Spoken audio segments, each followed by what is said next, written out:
In this episode, we remove the engine and gearbox. It's really mucky, but we do finally get to see exactly what's wrong with the engine. Hi, I'm Darren, an untrained amateur who's determined to save one of the last of these classic cars. This is Roy, a 45-year-old 2.8 litre Vauxhall Royale coupe. When I owned one 30 years ago, they were rare. Now they're unknown. This is one of the last of its kind, and I'm going to rescue it and relive my youth. Follow the rebuild, watch this legend come back to life. Right, morning everyone. So, in the last episode, we looked into the cylinders to try and diagnose the head gasket, and the results were far, far worse than I thought. Cylinder head cracked, and the bores are really, really rusty everywhere. Like this engine has sat for a very long time with water in it. So, what to do? I looked at my options. My options basically came down to doing a complete machine shop rebuild on this, which I can't justify. I can't afford it. Till I get 100,000 subscribers, I can't afford it. Another option was to just take a second-hand engine, if I could find one, and drop it in and chance it. Another option was to put a cylinder head on this, if I could find one, and chance the bores. And the last option was put a bottle of K-Seal in it and try and pretend it's not there. Well, the K-Seal option is madness. You don't spend this amount of time and money just to skimp like that and end up on the side of the road on your first long run. So that's out.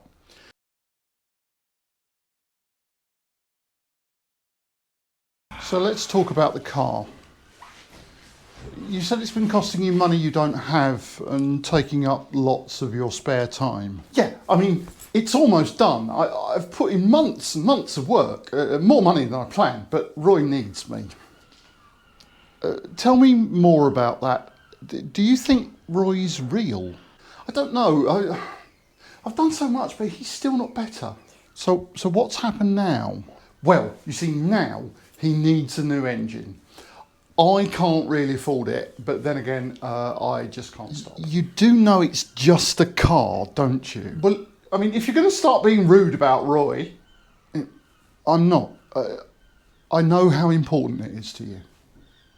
He is better. To you. So, what's the plan now? Well, I'm going to spend far more time and money than I have available and fit a new engine. Will the car be finished then? No, not even slightly. No. I give up. I spoke to Derek at GM6. He's the guru of these cars, and he's probably the only source of second-hand spares. There are some sources. I looked around at what was available. There was a cylinder head available in Germany, but it's for a slightly different engine. I don't know whether it would be compatible or not. So that's a bit of a risk. But Derek had got one of these engines, a 2.8 litre 6-cylinder, in his workshop that he took out of a car when he upgraded that car to 3 litre injection. So between me and him, and he's been an absolute legend on this, he's been brilliant. What we've done is, because I couldn't go and look at the engine, he's about 10 hours drive away from me. So he spent lots of time for me. the engine is not complete enough to be compression tested because it hasn't got a crankcase on it. So the crankcase and the timing chain's not there. It's a block, crankshaft, pistons, cylinder head. He dropped a big end bearing and the shells look worn, but not horrendously so, and the crank journals look great. He also took the cylinder head off so that we could look inside the bores. Now,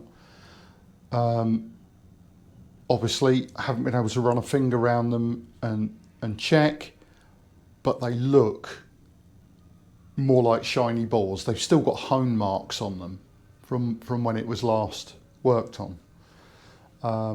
They are infinitely better than this one. And the pistons are all nice and clean. So the engine has been looked after. I think it's had some work. Anyway, net result, that is on its way on a pallet, and it should come to me in about 4 days' time.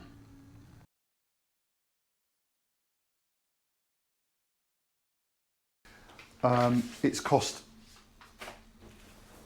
an amount of money I don't even want to think about, because it's not just the engine.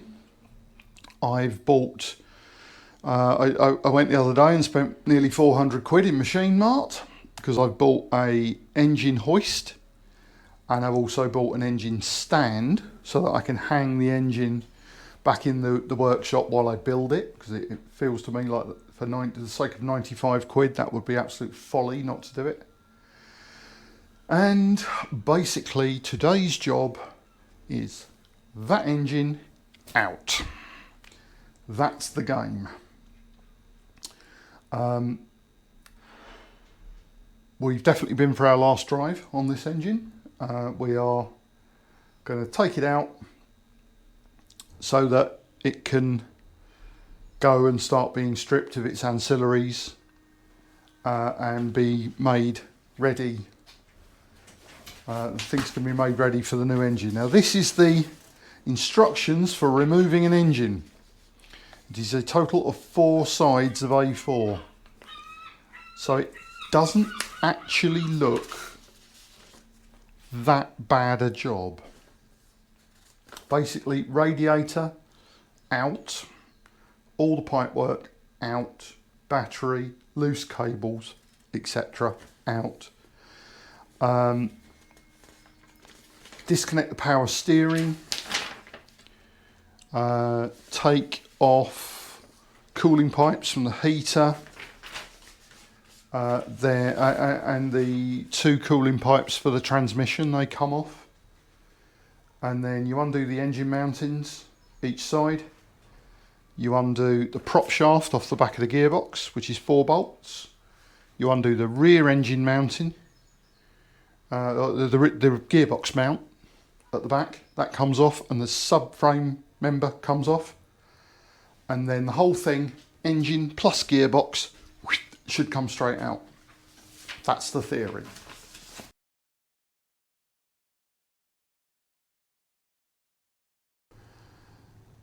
What I'm going to do is I'm going to give it a light refurbishment. So once I've got it, we'll see what size bearings and everything it's got in it, and what size piston rings are in it. And if they're available, then I'll change all the bearings and I'll change the piston rings. I'll hone the cylinders. Cylinder heads off of it already, and I have got a gasket set for that. So we can lap the valves in. I've got new valve stem oil seals on the way. So we'll put those in. We'll make sure it's got a good set of tappets, a good set of rockers, because effectively, if there's any that are on it that are not up to spec, I've got spares here.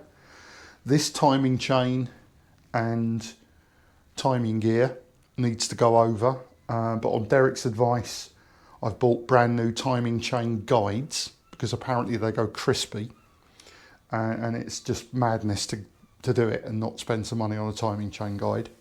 There's also a little modification piece that I've got coming, which raises, you put it into the oil gallery in the cylinder head, and it raises the bath of oil that sits in the cylinder head all the time, so that assists in lubrication. Plus I've got a gasket set for the bottom end coming, which comes with both rear end and front end seals. So we'll do all of that, and it means I can get to the inside of the bell housing, so we'll do the gearbox oil seal, because I'm fairly sure the gearbox is dropping ATF out through the bell housing.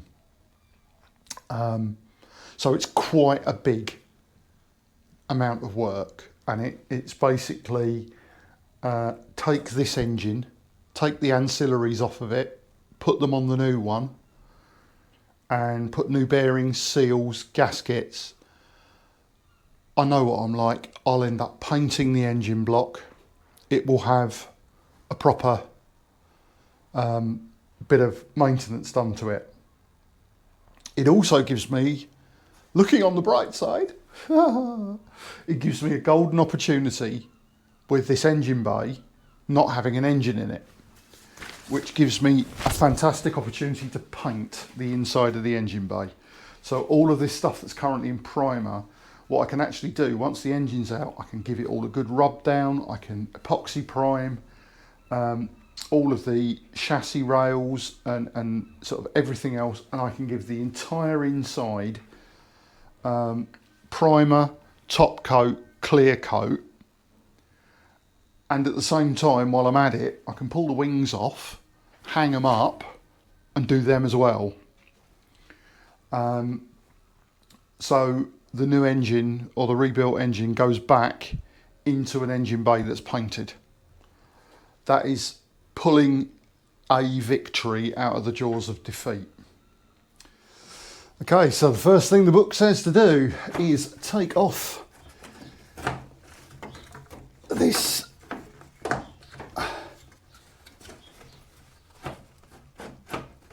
unclip this shield. I've undone all the radiator pipes, including the transmission pipes that go to it.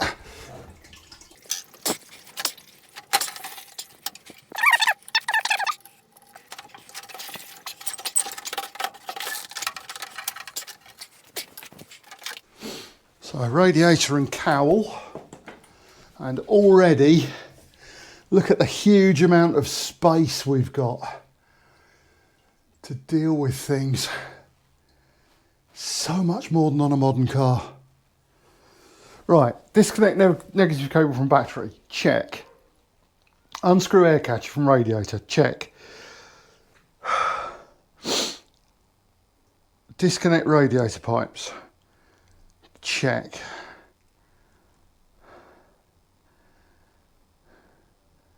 Disconnect power steering pipe. That, of course, is the other good thing about doing this, because it has been leaving puddles of oil everywhere. It does desperately need its seals doing.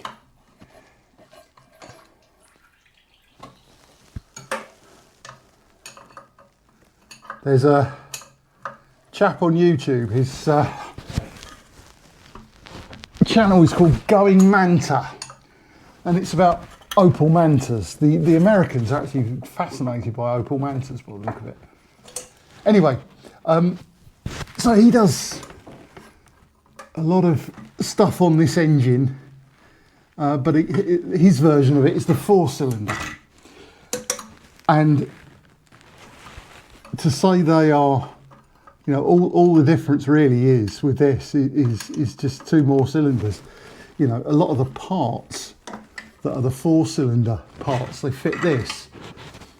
You know, the valve, those valve guides that, or valve timing chain guides that I bought, they fit all of the 4 cylinders and 6 cylinders, everything. It's just one part has been used throughout the entire production run of this engine and all of its variants.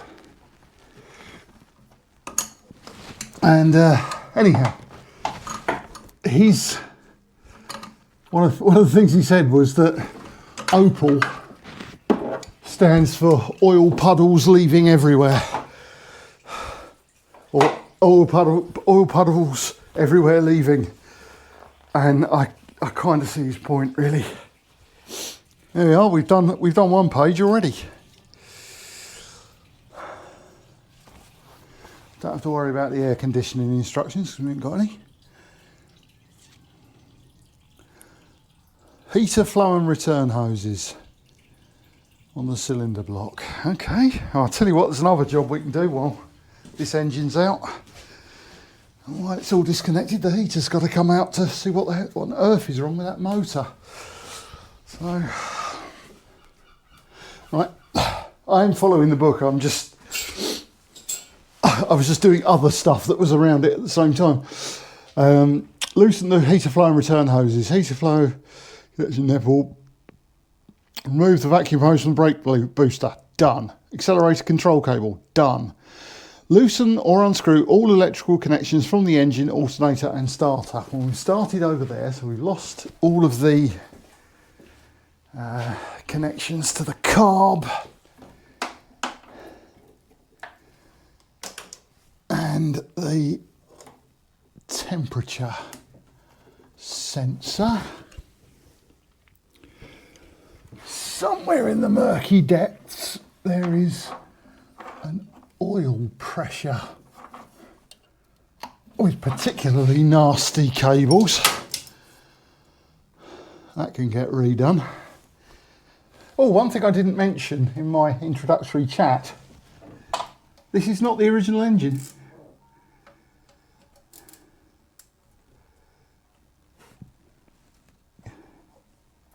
It's got a different number to the one that's on the logbook.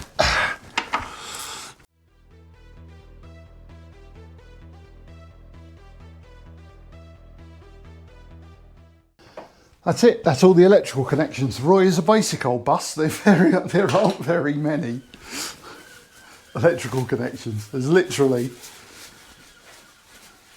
2 wires to the alternator, 3 wires to the starter, a wire to the temperature sensor, a wire to the choke, 2 wires to the oil pressure switch, and that's it. Unscrew the engine shock absorber from the engine mount and the engine mounts from the damping blocks. There's a shock absorber and there is an engine mount, and that's, you've got one of those on each side. Shock absorber. Page 1 and 2 completed.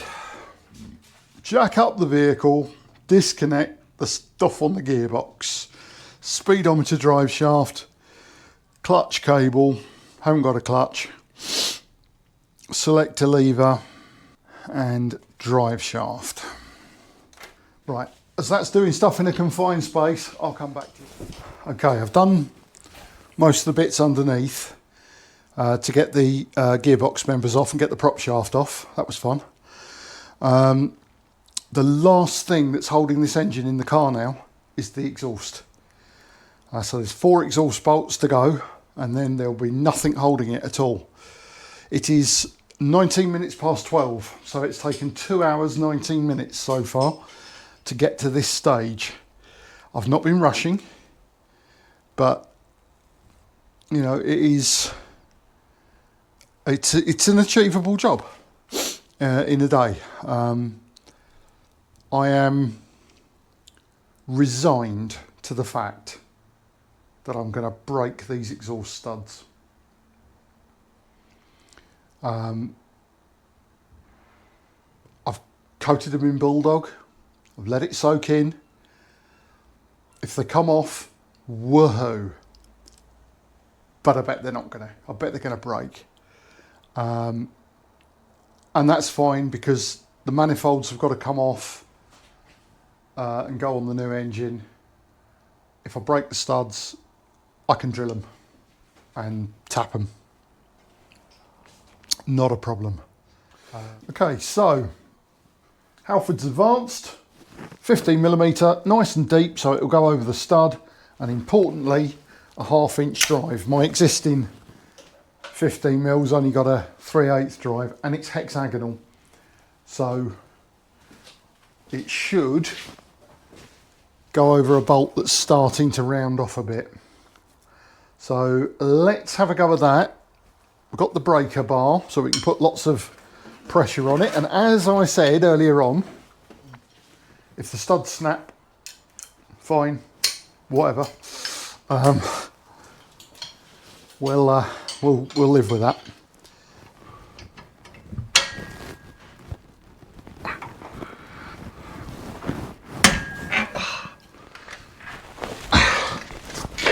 And that's 2.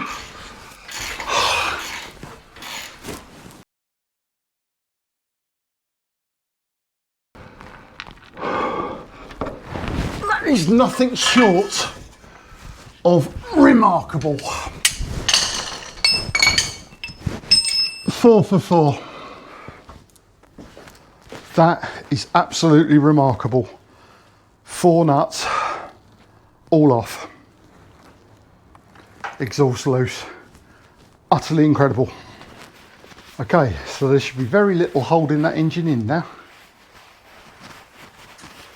Basically, gravity. Let's get set up to pull it out. So obviously I wouldn't be me if I hadn't bought another tool. You'd all be sitting there going, what have you done with Darren? So yesterday, was it yesterday or the day before? Anyway, I went to Machine Mart and I bought this engine crane. It folds up quite nicely actually. It folds into quite a neat little space, which is good. Yeah, so this was 250 odd quid. Now, I could have rented one,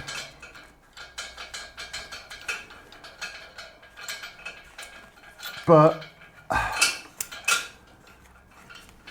that would have been probably 50 to 100 quid at a time, and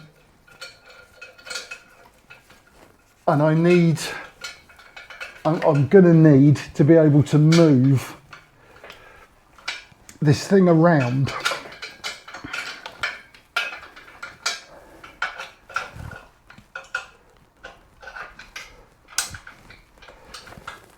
So, you know, I'd have had to have had it on hire for at least 2 or 3 weeks.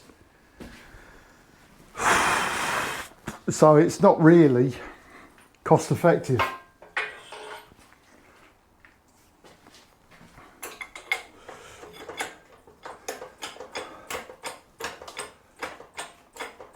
I haven't actually lifted an engine out of a car for a very long time, so let's see how much of it I get wrong.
one engine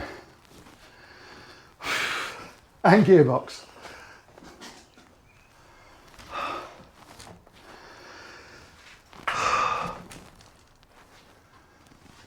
Yeah, wow, that's a big engine. 4 hours to take an engine and gearbox out of a Vauxhall Royale coupe.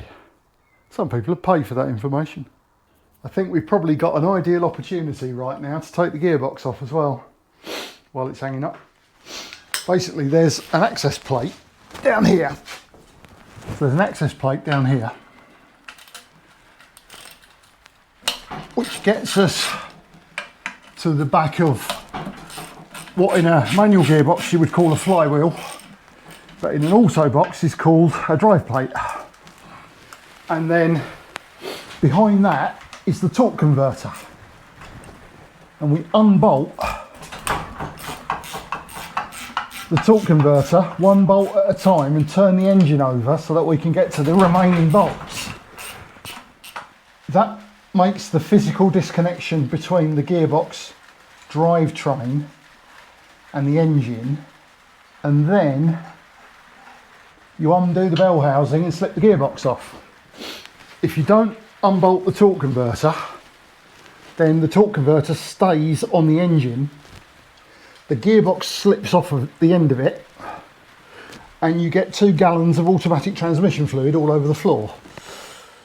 I cannot believe the amount of oil all over this engine. It's utterly disgusting.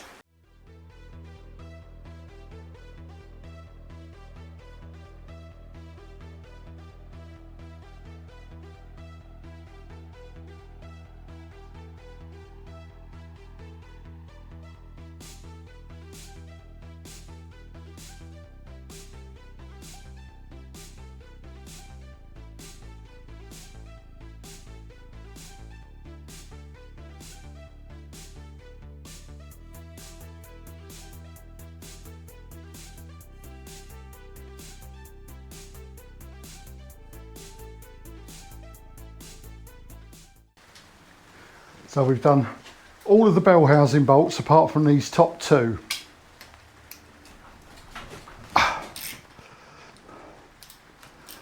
If we just loosen it, I just want to see if it's coming free.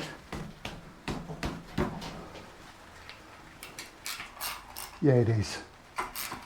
Yeah, that's coming free. Right. Okay. So then what we'll do is we'll just lower it down so it's touching on the floor, but there's no weight on it.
There we go, 1 gearbox.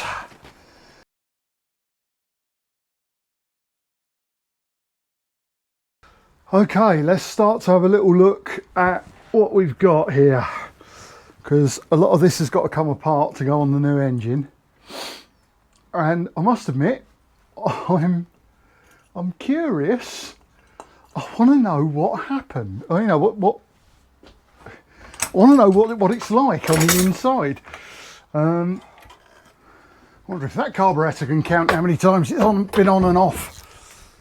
I did buy from the guy in Germany, because I wanted the timing guides, and he's the only guy that does them reasonably.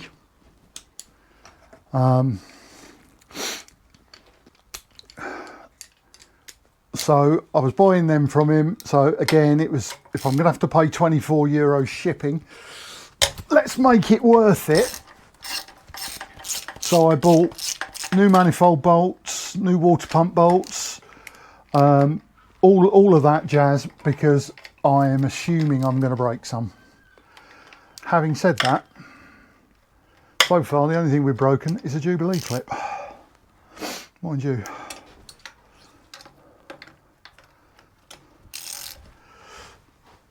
That wasn't very tight. That weren't very tight at all. Aha. Possible I've just found out why it's been chuffing. It's almost like this engine's been apart recently. I wonder if it was a badly put together replacement. And these at this end, as I say, they were really loose.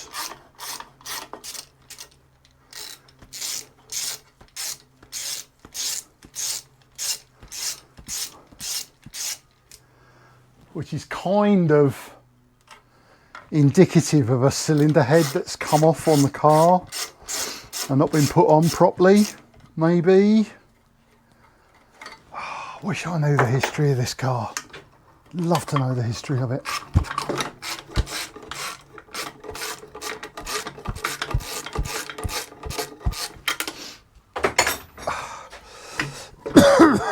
Right. Ah, yeah, look, that's been blowing. That's been blowing there. Look at the carbon round it. You can see it. That's been blowing. And there's RTV on it. Someone's put gasket sealant on it. Silly wallies. Right. This is where this thing earns its money.